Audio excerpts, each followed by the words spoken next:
ဒီနေ့ကတော့ဝတ်သားလေးချက်စားဖြစ်ပါရဲ့ရှင့်။အရင်ဆုံးဝတ်သားတွေကိုတေချာရေးဆေးပြီးရောစားစနွတ်နေထားပါရဲ့။ချင်းလေးလေးထည့်ထားပါရဲ့။စီပူလာလို့ရှိရင်တော့ကျက်သွန်နီကျက်သွန်ပြူထောင်းထားရရဲ့။ငုတ်တီခွဲချမ်းရဲ့စီသက်ပါတယ်။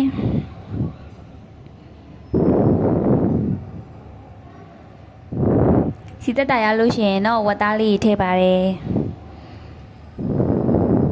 ဝတ်သားတွေကိုစီပြန်လာတဲ့အထိတေချာလုံးပြရပါရဲ့။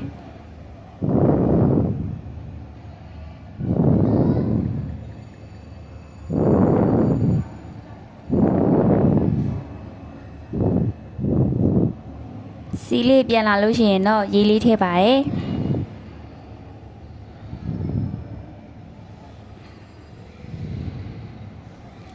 စပြီးတော့ချက်ပါပြီနည်းနည်းကြာတဲ့အခါမှာအိုးကန့်မှာကြောက်လို့အဖုံးလေးလက်ပြီးတော့ဒီလိုမျိုးမှွေပြရပါတယ်